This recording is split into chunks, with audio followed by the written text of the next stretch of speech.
반갑습니다. 구름책방의 김상호입니다. 벌써 7월도 다 가고 8월에 시작이 됐네요. 그리고 요새 정말로 덥죠. 날이 너무 더워가지고 그냥 아찔할 때가 한두 번이 아닌 것 같습니다.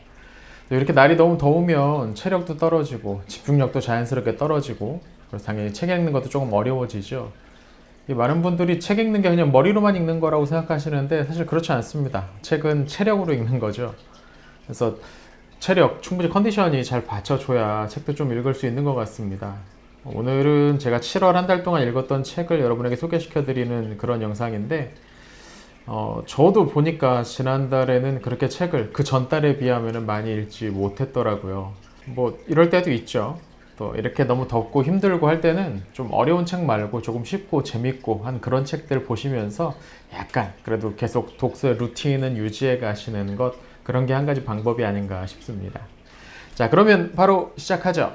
지난달 제가 첫 번째로 완독을 했던 책은 교회를 선택한 사람들이라는 책입니다. 한국교회 탐구센터인가요? 그 기관에서 IVP와 연계해서 이제 계속해서 지속적으로 내고 있는 책 시리즈 중 하나인데요.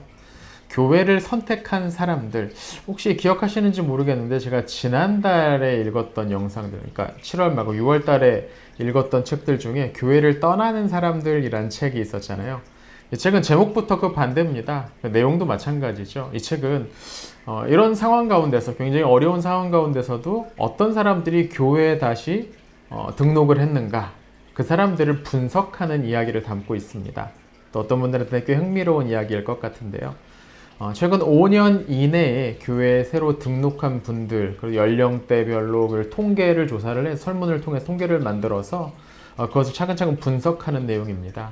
한국 교회가 이 통계, 분석 이런 것들에 좀 약하거든요. 그래서 이런 주제를 가지고서, 다양한 주제를 가지고서 꾸준하게 이런 설문과 통계를 진행하는 한국교회 탐구센터의 이 작업, 저는 굉장히 훌륭하고 필요한 작업이라고 봅니다. 그래서 어떤 사람들이 교회를 새로 등록을 했는지, 또 어떤 이유로 등록을 했는지 등등 여러 가지 내용들이 담겨 있습니다. 참고로 이 책의 내용도 곧 저희 구름책방에서 책 소개 영상으로 소개해 드릴 예정이니까요. 관심이 있는 분들은 지켜보시기 바랍니다. 두 번째로 본 책은 시오노 나나미의 로마인 이야기 3권입니다.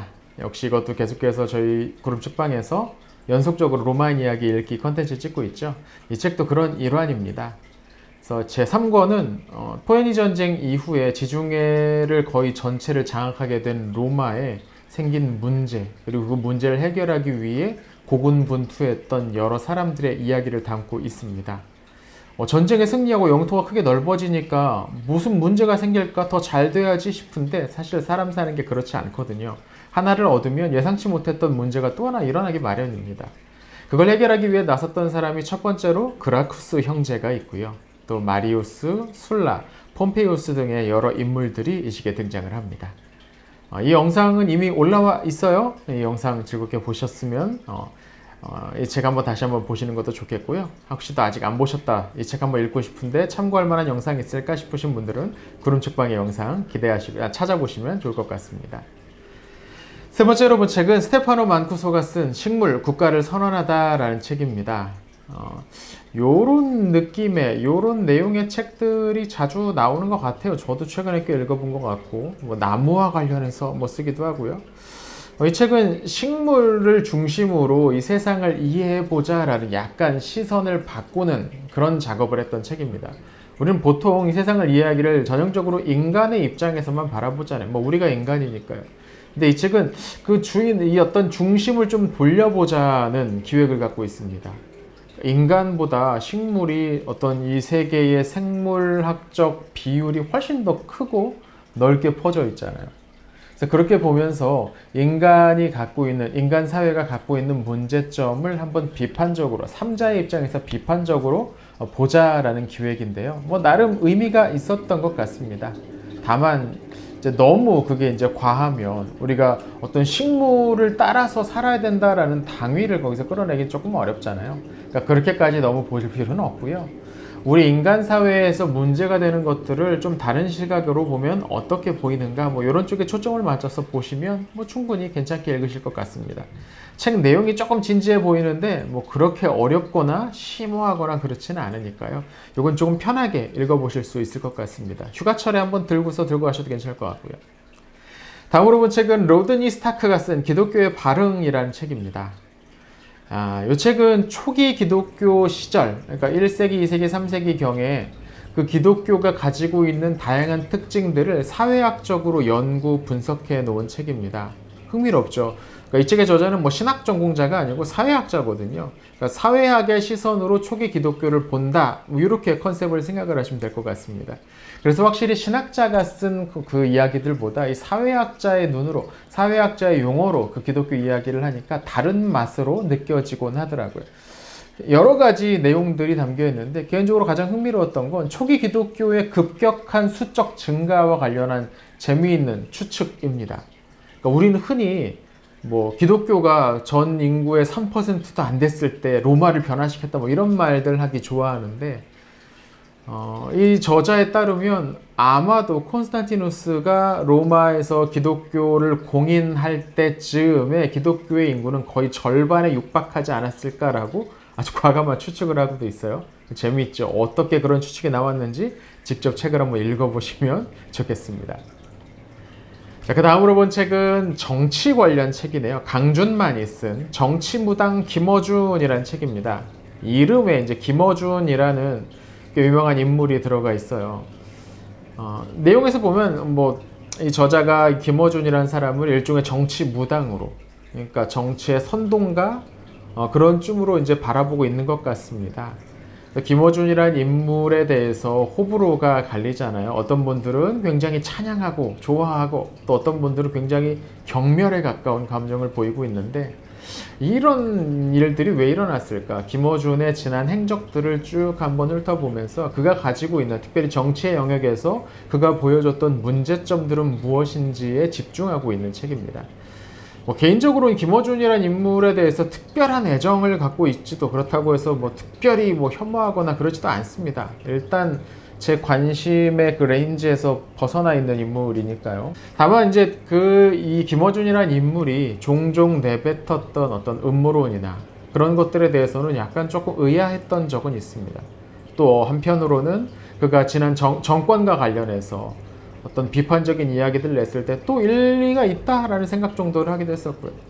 근데 이 저자는 이 김어준이라는 인물이 가지고 있었던 전반적인 정서에 조금 문제가 있지 않느냐, 정치를 좀 선동하고 음모론을 막 내뱉으면서 아주 극렬하게 서로가 완전히 끊어지게 만드는 원인을 제공하지 않았느냐라고 보고 있는 것 같아요.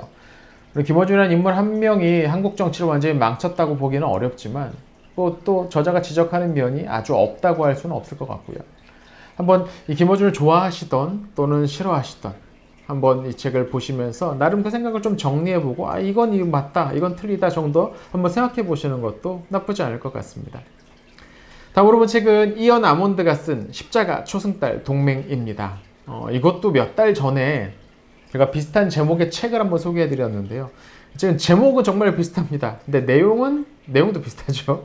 근데 초점이 약간 달랐던 것 같아요. 이 앞서서 이 책은 십자가 초승달 동맹, 여기서 말하는 동맹은 군사적인 측면에서 사용하는 용어입니다. 그러니까 중세 전반에 걸쳐서 우린 흔히 기독교 세력과 이슬람 세력이 막 서로 싸우기만 하는 것처럼 생각을 하는데 실제로 많은 영역에서는 양측 세력이 서로 손을 잡고 한편이 돼서 싸우기도 했다는 이야기를 담고 있죠. 흥미로운 이야기죠.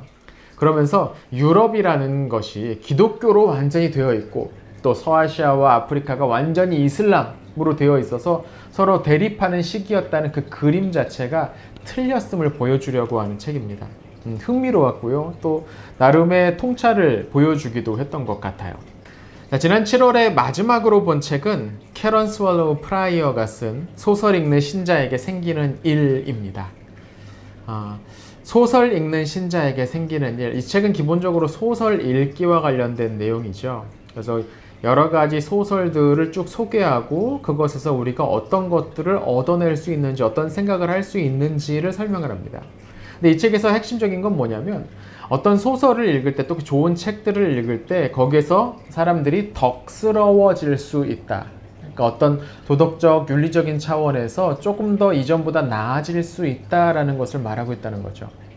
그러니까 어떤 교훈을 얻었다 뿐만이 아니라 사람이 좀 더 나아질 수 있다는 거죠. 물론 이 작업은 그냥 책을 읽는다고 되는 건 아니고 그 책을 잘 읽어내고 거기서 말하고 있는 바가 무엇인지, 그리고 그것이 옳은지 그른지 이런 판단하고 분석하면서 읽을 때 나오는 거거든요. 이 책이 저자가 하고 있는 게 바로 그겁니다. 여기에는 여러 편의 소설들을 설명을 하는데요.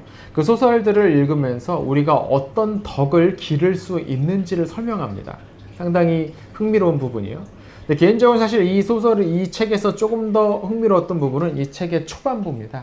우리가 책을 읽는다는 것이 우리에게 어떤 의미가 있는가를 설명하는 부분인데요. 너무 탁월했어요. 이 책은 조만간 책 속의 영상을 만들지도 모르겠습니다. 아직 만들지는 않았는데 책은 너무너무 좋아가지고 문학을 좋아하시는 분들, 책 읽기를 좋아하시는 분들, 또는 책 읽기를 좋아하고 싶으신 분들이라면 한번 좀 읽어보시기를 추천드리는 책입니다. 자, 이달은 이렇게 7권의 책을 읽었습니다. 지난달에 13권을 읽었으니까 거의 절반밖에 못 읽었네요. 뭐 그래도 나쁘지 않았던 것 같습니다. 체력이 그렇게 받쳐주지 않는 상황에서 이 정도 읽었으니까.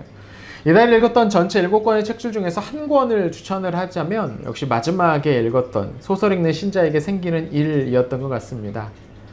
문학이 우리에게 주는 좋은 영향력에 관해서 정말 탁월하게 그리고 아주 흥미롭게 이야기를 하고 있습니다. 여러분도 기회가 되시면, 아니 이거는 좀 기회를 내셔서, 시간을 내셔서 한 번쯤 꼭 읽어보시기를 추천드립니다. 자, 이달에 읽은 책 소개는 이렇게 마쳤습니다. 여러분 지난 한 달 동안 어떤 책들을 보셨고 또 어떤 재미있는 책들을 만나셨는지 모르겠네요.